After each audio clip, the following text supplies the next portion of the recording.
Magandang gabi po sa ating lahat. Ito po ang inyong lingkod, Sergeant Red. Malapit na po mag-umpisa ang pasukan. Sa ganitong mga pagkakataon, magiging busy na naman po ang ating mga kalsada at mga highways. Paalala po sa ating lahat, ulihin po natin i-condition yung ating mga sasakyan at mga motorsiklo na ginagamit. Kasama na rin po dito yung mga umuuso ngayon, yung e-bike.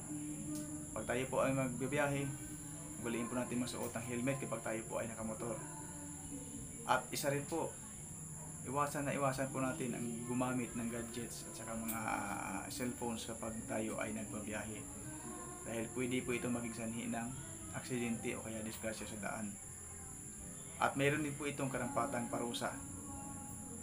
Base po sa ating Republic Act 10913 o yung Anti-Destructive Driving Act of 2016, lahat po ng mga nagbabiyahe o kaya nagmumotor na mahuhuli gumagamit ng gadgets at saka cellphones ay pwede pong maparusahan ayon sa ating batas.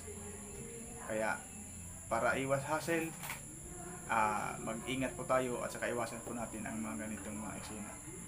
Maraming salamat po.